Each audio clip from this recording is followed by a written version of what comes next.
Olá pessoal, sejam bem-vindos a mais uma aula da nossa disciplina de Fundamentos da Análise de Sistema.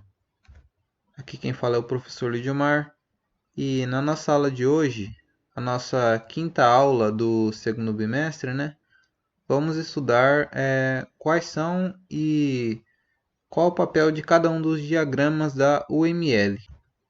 Bem, durante aulas passadas nós estudamos alguns conceitos de orientação a objeto, os principais conceitos aí, que incluíam o que são objetos, classes, atributos, métodos, estados, além de o que são visibilidades, herança e polimorfismo, certo? O estudo desses conceitos de orientação a objeto, ele foi importante porque em alguns dos diagramas que nós iremos ver, alguns diagramas da OML, eles aparecem, tá? Alguns dos elementos dos diagramas, fazem parte, desses conceitos aí, tá? Principalmente dos diagramas estruturais, tá? Que tratam da estrutura do sistema, tá? Como nós vimos na aula passada, e é a outra parte ali, dos conteúdos das nossas aulas passadas, tá? De modelagem de software ali, Vimos na aula passada, mesmo que existem alguns tipos de modelos, de software, Os modelos podem ser classificados em alguns tipos, e eles incluem os modelos de contexto, modelos de interação, os modelos estruturais e os modelos comportamentais. Que no final, ainda dentro da modelagem, esses modelos comporão, farão parte da documentação do sistema, que como vimos nas nossas primeiras aulas, também faz parte do que é um software. Software são os programas de computador e a documentação associada. Então, essa documentação do desenvolvimento do software faz parte do que é o software e boa parte dela é composta pelos modelos, tá? Pelos modelos criados nessa etapa de modelagem do sistema, beleza? Vimos também, no vídeo da aula passada, que são vários diagramas, que compõem os diagramas da UML, Ah, foi apresentada uma imagem parecida com essa aqui, onde tem-se que os diagramas ali se dividem em diagramas estruturais e comportamentais, e os comportamentais ainda tem uma subcategoria que são os diagramas de interação. Na aula passada também foi apresentada uma imagem parecida com essa aqui, onde são mostrados os diagramas da UML, pelo menos os principais aqui, e nós podemos ver que são muitos diagramas, Nessa imagem aqui vemos que os diagramas dividem-se nos estruturais e nos comportamentais, A principal classificação aí que diferencia, parte deles, sendo os estruturais tratantes principalmente da estrutura propriamente dita do sistema, dos componentes, das classes, dos objetos, dos pacotes, certo?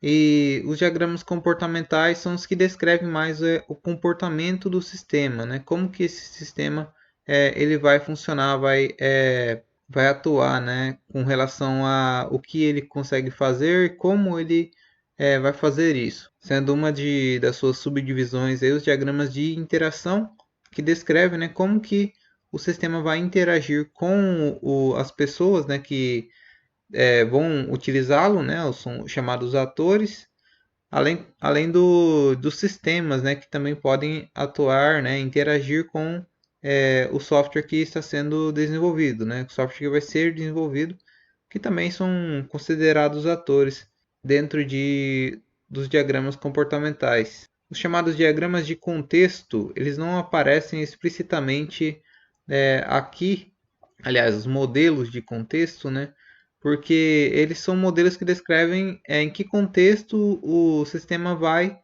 atuar, tá? E esses modelos eles podem ser descritos por diversos diagramas diferentes, tanto estruturais quanto comportamentais. No vídeo da aula passada, o exemplo que foi dado mostrava um contexto do sistema apresentado através de um diagrama de classes, mas poderia ter sido um outro diagrama.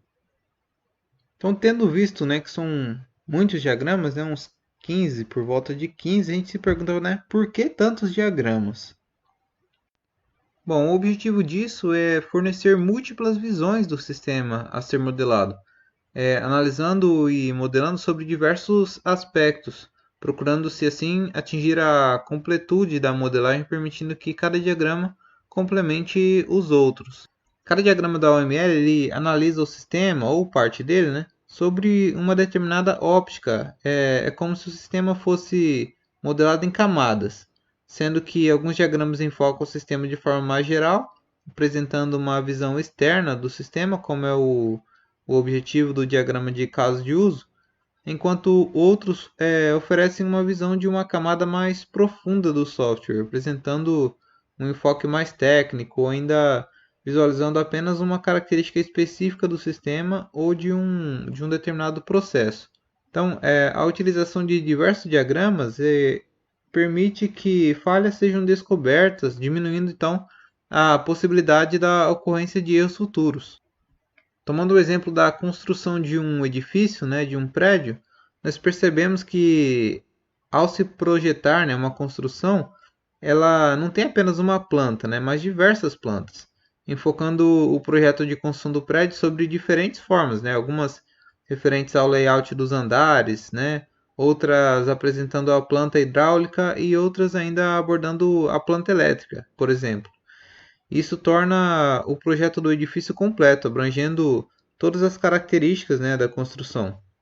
Da mesma maneira, né, os diversos diagramas fornecidos pela OML eles permitem analisar o sistema em diferentes níveis, podendo enfocar a organização estrutural do sistema, comportamento de um processo específico, a definição de um determinado algoritmo ou até mesmo as necessidades físicas para a implementação do sistema.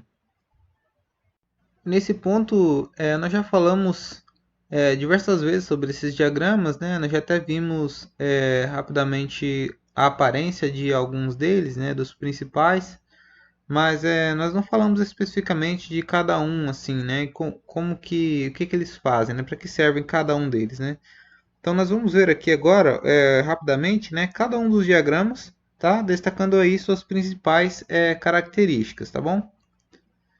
Primeiro é o diagrama de casos de uso. Ele é o diagrama mais geral e informal da UML. Ele é utilizado normalmente nas fases de levantamento e análise de requisitos do sistema, como nós já vimos, né, que é possível utilizar, né, inclusive casos de uso é um dos métodos, né, de levantamento de requisitos, né, que daquele texto que eu passei para vocês, né, resumirem, né, quanto às técnicas de levantamento de requisitos, tinha a técnica de casos de uso lá. Mas além disso, ele pode ser consultado durante todo o processo de modelagem e até servir de base para outros diagramas. Ele apresenta uma linguagem simples e de fácil compreensão para que os usuários possam ter uma ideia geral de como o sistema irá se comportar.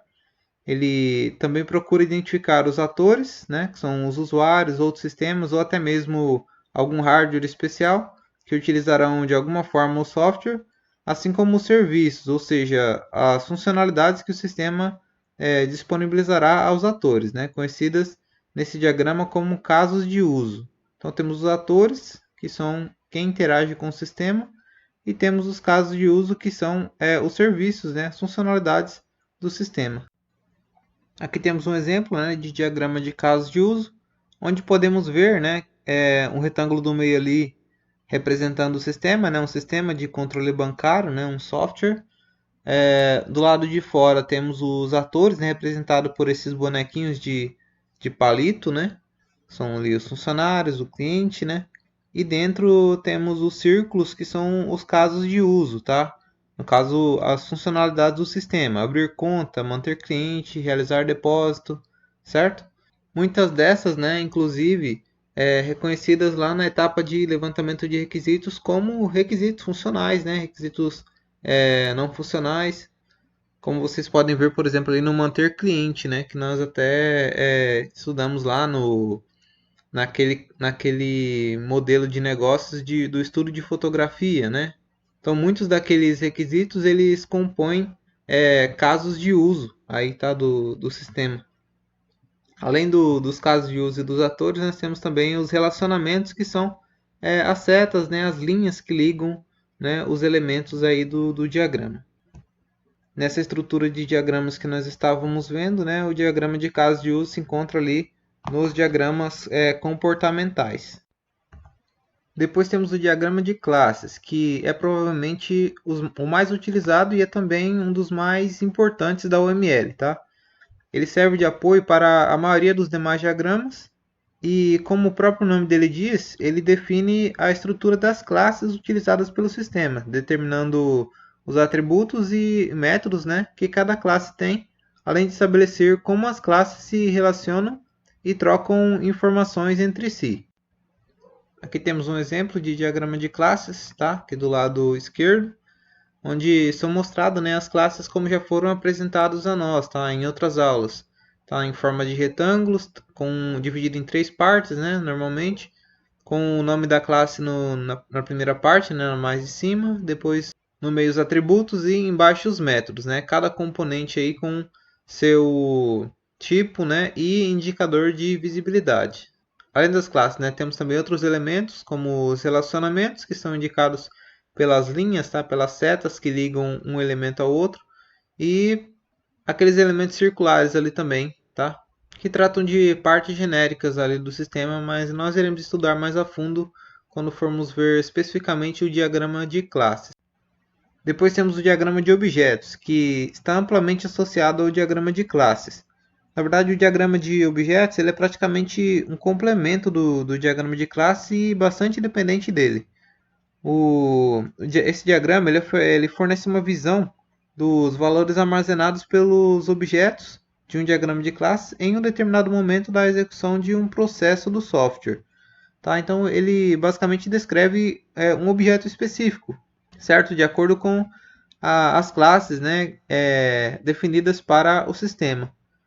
Aqui nessa figura, né, temos um exemplo, né, de diagrama de objetos aí do lado esquerdo, onde nós podemos ver, né, as classes, né, pessoa física, conta comum, conta especial, conta poupança, né, e com valores especificados aí nos atributos, certo? Então, não são classes em si, são objetos, são instâncias da classe, né? Essa classe está instanciada com valores, né, em cada um dos seus atributos, certo? Então, definindo aí então um objeto, né? Definindo um objeto específico em um determinado momento da execução do processo, né, desse software.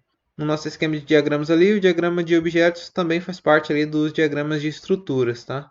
Junto com o diagrama de classes, obviamente.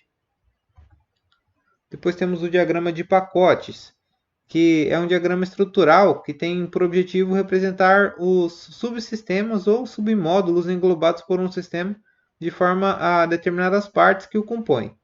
Ele pode ser utilizado de maneira independente ou associado com outros diagramas e pode ser também utilizado para auxiliar a demonstrar a arquitetura de uma linguagem, como ocorre com a própria OML, ou ainda para definir as camadas de um software ou de um processo de desenvolvimento. Aqui nessa figura, né, do lado esquerdo, nós temos um exemplo de diagrama de pacotes. E ele, no nosso esquema ali, se encontra também entre os diagramas estruturais, pois tratam, né, de componentes do sistema em si. Depois temos o diagrama de sequência, tá, que se preocupa, tá, com a ordem temporal em que as mensagens são trocadas entre os objetos envolvidos em um determinado processo. E, em geral, ele baseia-se em um caso de uso definido pelo diagrama, né, de casos de uso. E apoia-se no diagrama de classes para determinar os objetos das classes envolvidas em um processo.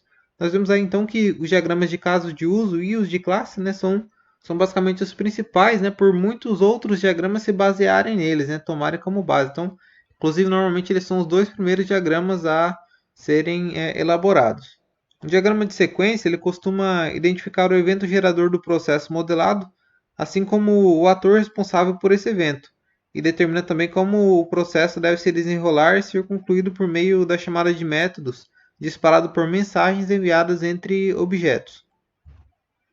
Nessa figura aqui do lado esquerdo nós temos um exemplo de diagrama de sequência, que nós também já vimos na aula passada, né? Nesse caso aqui, um diagrama de sequência para a emissão de saldo. Ele mostra de cima para baixo temporalmente, né, quais atividades devem ser realizadas, né, para a conclusão de um determinado caso de uso aí por um determinado ator, né? Na interação de dois atores também pode acontecer.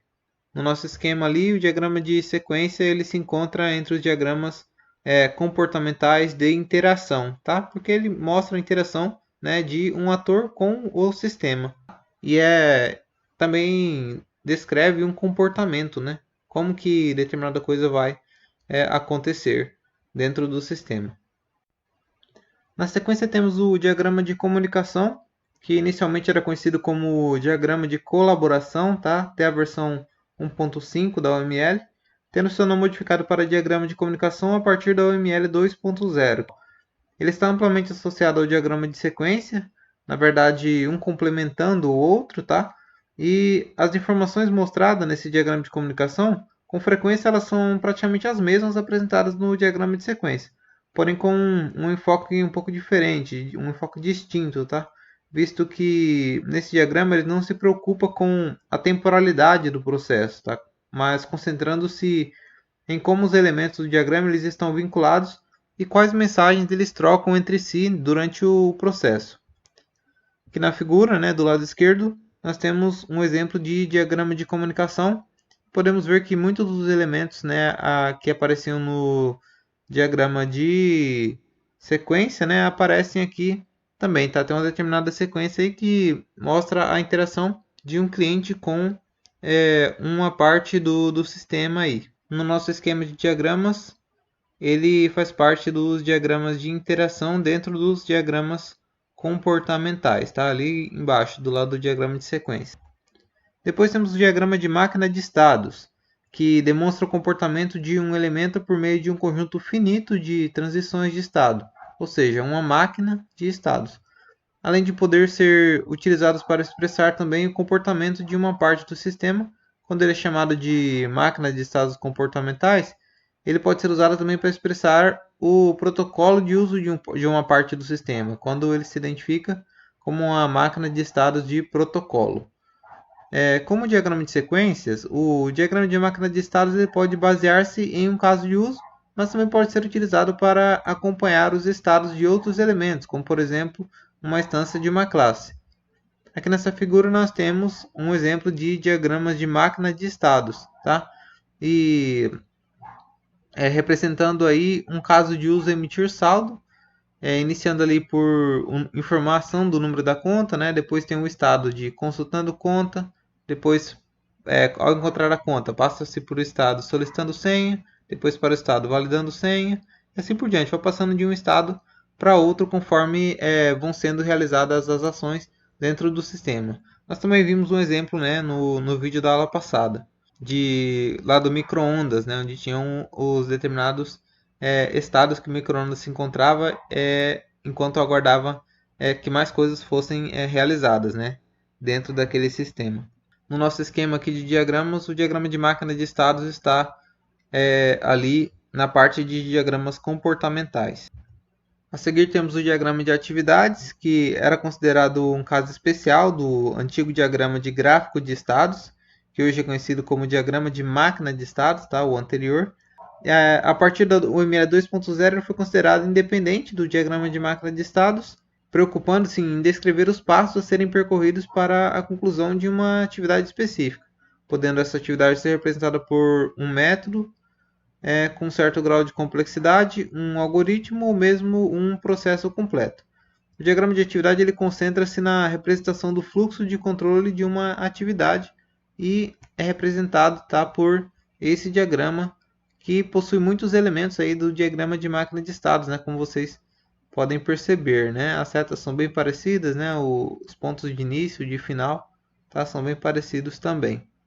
Né? Aqui nesse caso, representando um caso de uso emitir saldo aí, né?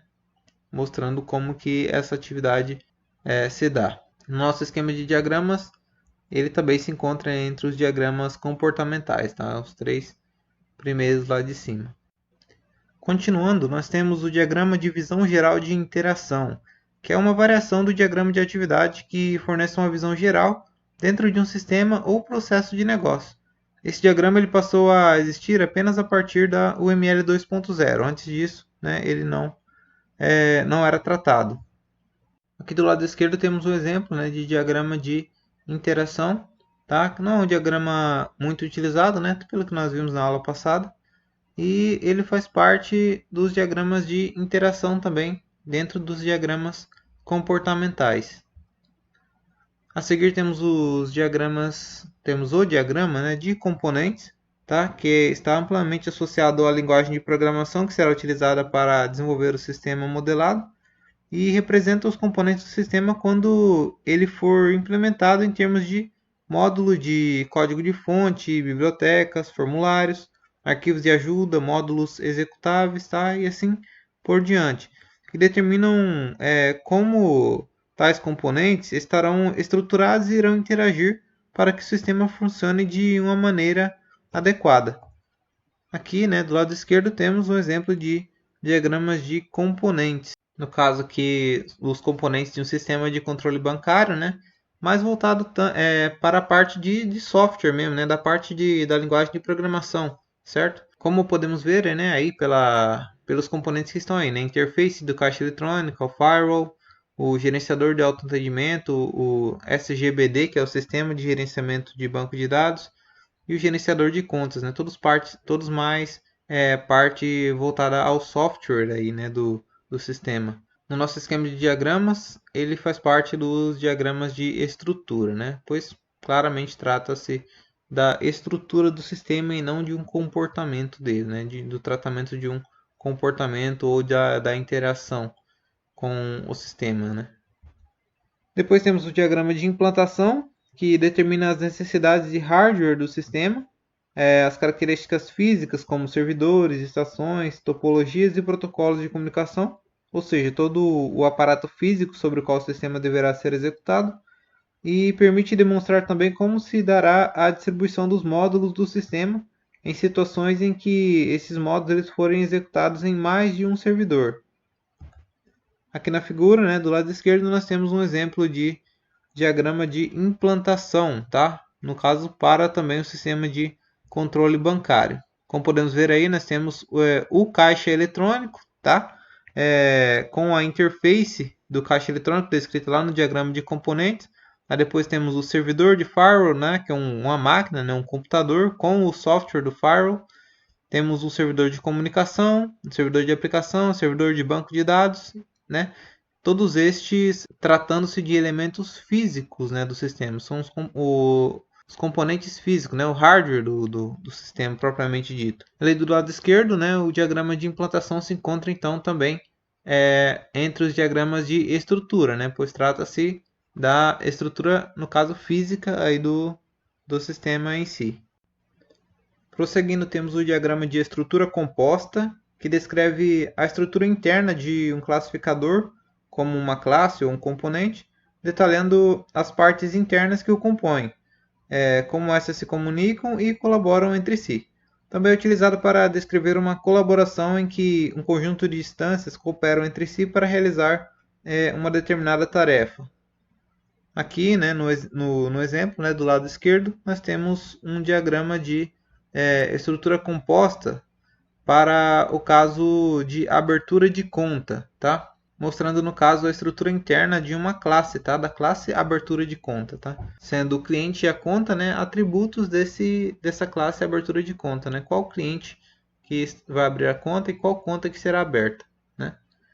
Ali no nosso esquema de diagramas, o diagrama de estrutura compostas também faz parte, né, dos diagramas de estrutura. Por último, temos o diagrama de tempo ou temporização, que descreve a mudança no estado ou condição de uma instância de uma classe ou seu papel durante um determinado período. Ele é tipicamente utilizado para demonstrar mudança no estado de um objeto no tempo em resposta a eventos externos. Aqui temos um modelo dele para, por exemplo, um concurso aí, tá? Para um sistema de concurso, onde ele apresenta, né, conforme determinadas datas, né, quais ações serão realizadas pelo sistema. Caso ele elaborando edital, abrindo inscrições, aplicando provas de seleção, avaliando provas e publicando resultados. também não é um diagrama tão utilizado assim, tá? Conforme nós vimos na aula passada, alguns diagramas são bem mais utilizados do que outros, tá? E nem todos eles são utilizados no desenvolvimento de todo tipo de sistema, tá? Vai depender do tipo de sistema que está sendo projetado, tá? Que vai ser desenvolvido e das necessidades, tá? Para esse determinado sistema. Aqui do lado direito, no nosso esquema de diagramas, temos que o diagrama de tempo também se encontra entre os diagramas de interação dentro dos diagramas comportamentais, tá? O último dos diagramas que faltava a gente ver aí. Bem, pessoal, então esses são os diagramas da OML, os principais aí, né? Na nossa disciplina nós com certeza não iremos estudar todos, porque são muitos, tá? E a grande maioria não é utilizado na maioria dos sistemas, apesar de todos poderem ser aplicados em algum tipo de sistema. Nós iremos estudar os principais, que são os diagramas de classe, o de caso de uso, o de atividade, o de sequência. Tá? Conforme já tinha avisado em aulas anteriores, certo? Para essa aula aqui eu ainda vou deixar um vídeo explicando um pouco mais sobre o que é a UML e também já iniciar a explicação do diagrama de classes, tá? Mais detalhadamente, incluindo novamente aquela explicação sobre o que são objetos não, na verdade, mas o que são classes, atributos e métodos, além de novos conceitos relacionados aos relacionamentos entre as classes, tá? Para que se possam montar o diagrama de classes especificamente. Vão ser vídeos do canal da Boston Treinamentos, tá? Que eu acho que eu já deixei alguns vídeos, já tinha passado alguns vídeos desse canal antes, mas eu dei uma editada nos vídeos para não ficar muito grande, tá? Deixar só as partes que forem mais interessantes para essa nossa aula de hoje, tá? Também deixei uma atividade, tá? Um questionário com 10 questões relacionadas aos conteúdos que nós vimos até agora nas aulas anteriores, da aula 1 até a aula 4, que é... Não, até a aula 4, que é a aula passada, é isso. Não, até a aula 5, até a aula de hoje. Eu não sei, acho que não vai ter nada sobre a aula 1, não, mas é sobre os conteúdos das aulas até o momento, ok? Bem, no geral é isso, então assistam ao próximo vídeo onde fala da UML do diagrama de classes e depois respondam a atividade. Lembrando que hoje nós temos 3 aulas, tá? Então tem tempo suficiente para que se faça tudo isso na aula de hoje, ok? Obrigado e até a próxima aula então.